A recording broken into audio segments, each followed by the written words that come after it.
Oke, halo semuanya. Jumpa lagi dalam pembahasan Kupas Tuntas SNBT 2025 bidang pengetahuan kuantitatif. Kali ini materinya adalah kaidah pencacahan.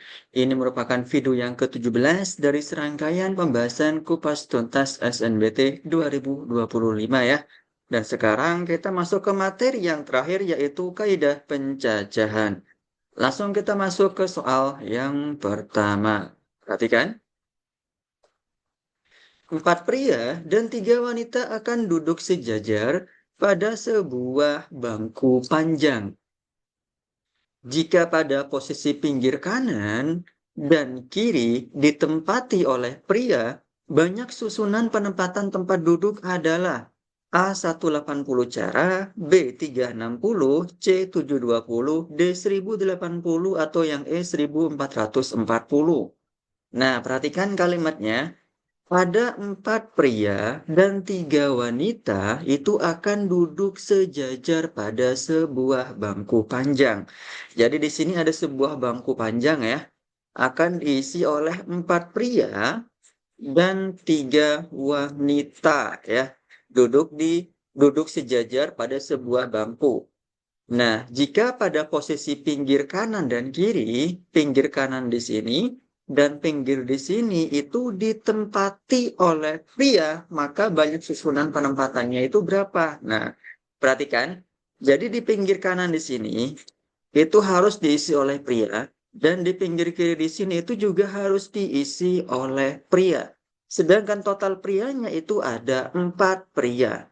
Berarti banyaknya susunan penempatan untuk apa ya agar pinggir kanan dan kiri itu ditempati oleh pria itu ada berapa cara? Ada 4 permutasi 2 ya. Dari 4 pria, kemudian gunakan permutasi dengan 2 pria yang nantinya akan ditempatkan di kanan dan kiri, di pinggir kanan dan kiri. Lalu kenapa menggunakan permutasi? Karena memperhatikan urutan ya. Pria pertama di sebelah kiri dengan pria kedua di sebelah kanan ya. Ini yang pertama, itu akan berbeda dengan ketika pria pertama di sebelah kanan dan pria kedua di sebelah kiri. Nah, ini urutannya itu berbeda ya. Jadi ketika pria satu di sebelah kiri dan pria kedua di sebelah kanan, itu akan berbeda nantinya dengan pria kedua di sebelah kiri dan pria pertama di sebelah kanan. Makanya di sini menggunakan permutasi. 4P2. Berapa 4P2? Yaitu 4 faktorial dibagi 2 faktorial sama dengan 4 kali 3, yaitu 12. Ini banyaknya susunan ketika para pria ini ditempatkan di pinggir kanan dan pinggir kiri. Sisanya sekarang dari prianya itu ada 2 pria. Ya, berarti sekarang sisanya ada 2 pria dan 3 wanita. Ada berapa orang nih? Ada 5 orang. Nah, dari 5 orang ini kita susun penempatannya ya. Penempatannya di tengah-tengah dari yang sudah ditentukan. Karena di pinggir kanan dan kiri itu sudah kita tentukan yaitu masing-masing pria. Sekarang kita tentukan isinya itu yang di tengah-tengah sini yang terdiri dari 2 pria dan 3 wanita. Total ada 5 orang. Berarti banyaknya susunan dari 5 orang ini adalah 5 faktorial ya.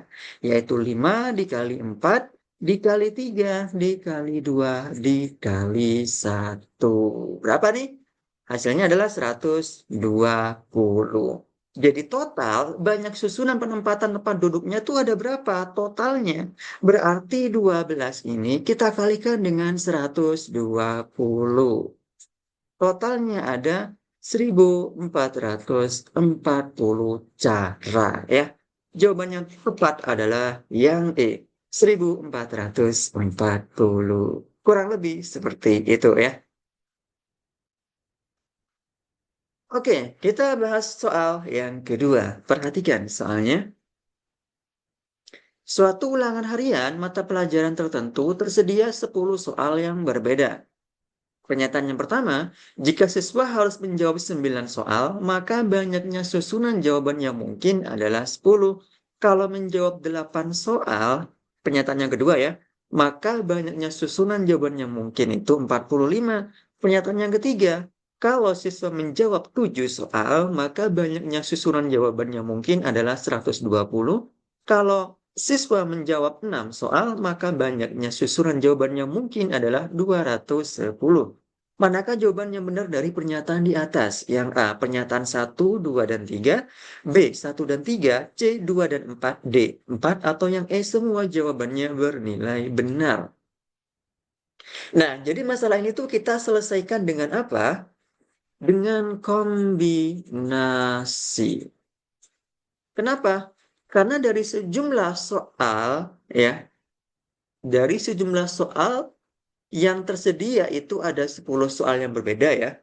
Jadi sejumlah soal yang terpilih yang harus dijawab itu dari 10 soal yang berbeda, itu nanti tidak usah memperhatikan urutan.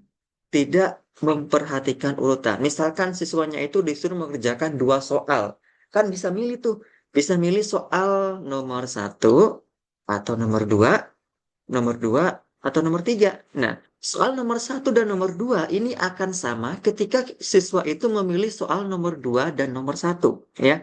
Soal nomor 2 dan nomor 3 ini juga akan sama ketika siswa itu memilih soal nomor 3 dan soal nomor 2. Kenapa sama? Karena tidak memperhatikan urutan.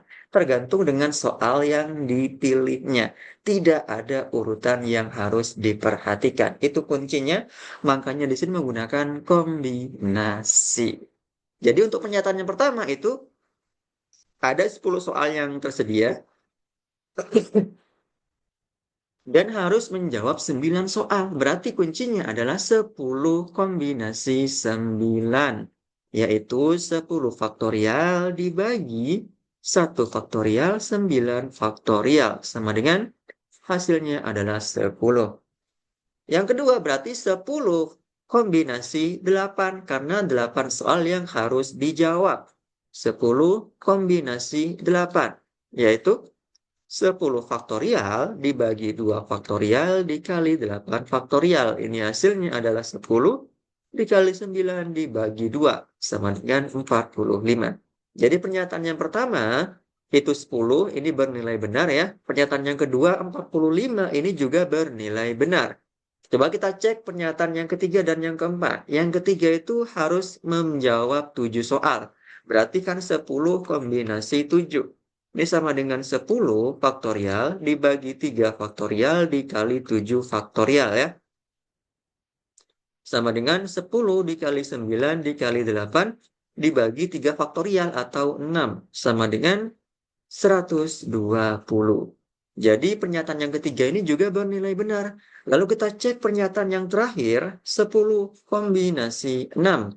Yaitu 10 faktorial dibagi 4 faktorial dikali 6 faktorial. Sama dengan 10 dikali 9 dikali 8 dikali 7 dibagi 4 faktorial ya. Yaitu 4 kali 3 kali 2. Ini bisa hilang ya. 8 dengan 4 kali 2. Lalu 9 dibagi 3 itu 3. Sehingga 10 kali 3 kali 7 hasilnya adalah 210. Ini juga pernyataan yang keempat bernilai benar. Jadi jawabannya adalah semua jawaban itu bernilai benar. Jadi jawaban yang benar adalah yang E ya. Semua jawaban benar. Jadi itu pembahasan untuk materi kaidah pencacahan. Semoga bisa dipahami ya. Sekian dari saya. Assalamualaikum warahmatullahi wabarakatuh.